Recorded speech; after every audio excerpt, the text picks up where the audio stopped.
আজকের এই গল্পের পার্ট 4 কেন আপলোড করা হচ্ছে এবং পার্ট 4 এর মূল উদ্দেশ্য কি গল্পে দেখতে থাকুন এবং উপভোগ করুন পার্ট 4 এর মজা। ভাগ্যবনে পাইলাম তোমায়, ভাগ্যে তো আর রইল না। দুঃখে আমার বুক ভেসে যায়, সুখের দেখা হইল না। তবু আমি তোমার আশায় কাঁদি। পার্ট 4 এর গল্পটা এখান থেকেই শুরু। পার্ট 4 এ কী হয়েছিল চলুন দেখতে। আছে চড়ে বসতে হঠাৎ করে আমার সেই স্কুল ফ্রেন্ড ফোন দিল, দিয়ে বলে কিরে দোস্ত কোথায় থাকে ইদানিং দেখা যায় না। আমি বললাম এই তোরে রাজশাহীতে থাকি, আজকে একটু বাসায় যাচ্ছি। তখন ও বলল ও তাহলে বিকালে তো দেখা হচ্ছে মনে হয়। তখন আমি বললাম দেখি, বাসায় তো এইমাত্র বাসে চললাম, যদি সময় পাই তোর সাথে দেখা করে নেব। এই বলে বাসে উঠে পড়লাম।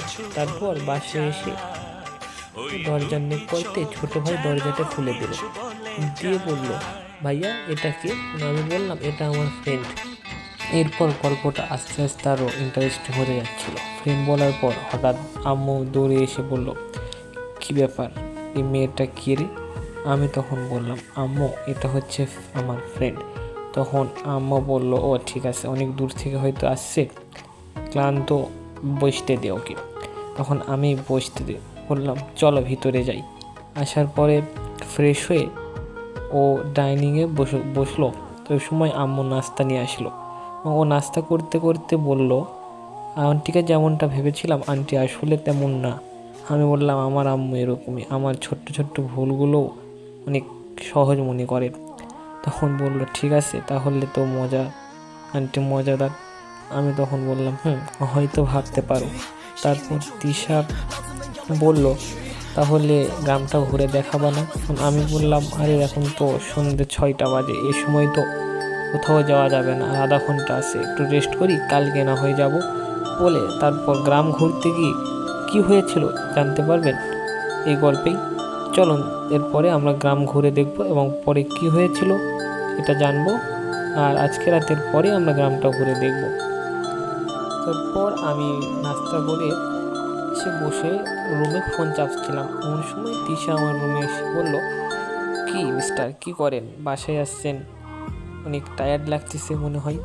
আমি বললাম আরে না টায়ার্ড লাগতেছে না, একটু ফোন চাপছিলাম, দেখি সামিউল ফোন দিবে বলছিল। দিশা বললো আরে বাদ দাও, ও হয়তো ভুলে গেছে তোমার কথা। আমি বললাম না ও এমন না, ও হাজারটা ভুলের মাঝেও আমাকে মনে করবে। ও হচ্ছে আমার স্কুল লাইফের সেই ফ্রেন্ড, যে ফ্রেন্ডকে আমি কখনো ভুলে থাকতে পারিনি।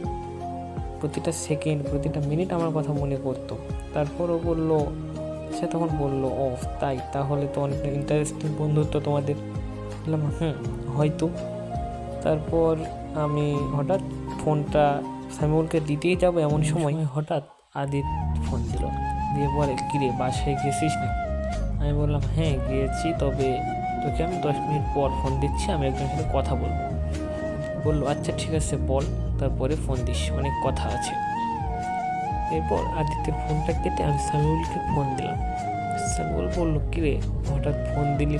বললাম কি ভুলে গেছিস, দেখা করতে চাইলি? বললো ও হ্যাঁ, তাহলে এখন কি বাজারে আসবি? বললো বাজারে তো এই সময় যাওয়া যাবে না, এইমাত্র আসলাম। বললো ও তাহলে তোর বাসায় আসবো, চলে আয়। তখন ও বললো আচ্ছা ঠিক আছে আন্টি। আমরা আন্টি সেটা আমি দেখে নেব, তুই সেটা নিয়ে চিন্তা করিস না। তখন ও বললো ও আচ্ছা ঠিক আছে তাহলে আমি আসছি। আমি বললাম ওকে আয়। তখন সে বললো আচ্ছা আসছি বলে ও আসলো। আসার পর আমরা গল্প গুজব করে আড্ডা দিচ্ছিলাম। তো আড্ডা দিতে দিতে রাত 10টা বেজে গেলো। তখন আমি শ্যামলকে বললাম বাসায় যাবি না আজকে থেকে যাবি? বললো ঠিকই তো, যাতেই তো মন চাচ্ছে, কারণ আমরা অনেক দিন পর দুই বন্ধু এক হয়েছি না। তখন আমি বললাম হ্যাঁ থেকে যা তাহলে। তখন বললো আচ্ছা আমি এটা বুঝলাম না, ওই মেয়েটা কি? আমি বললাম ওটা আমার কলেজ ফ্রেন্ড। বললো ও আচ্ছা ঠিক আছে। আমি বললাম কিন্তু ওকে এটা বললাম না যে আসলে তৃষা আমার কে ছিল। ও বুঝতেও পারলো না। এভাবে চলতে থাকলো। তারপর রাতে ঘুমিয়ে গেলাম এবং পরে সামিউল আমাকে রাতে বলে আরে আর যাই হোক মেয়েটা কিন্তু অনেক মজার। বললাম এই তুই যা বলছিস আর দ্বিতীয়বার বলবি না, কারণ ও শুধু মজারই না, ও এরকমই। তখন সমর বললে, তো দেখলাম ভাবি হোক আর যাই হোক, আপু হোক বা ভাবি হোক, অনেক মজাদার কিন্তু মেয়েটা। আমি বললাম ঠিক। এরপর কি হয়েছিল এই গল্প শেষ এটা দেখার জন্য পার্ট 5-এর অপেক্ষায় থাকুন এবং লাইক কমেন্ট সাবস্ক্রাইব করে পাশেই থাকুন। পার্ট 5 অতি শীঘ্রই আপলোড করা হবে ইনশাআল্লাহ।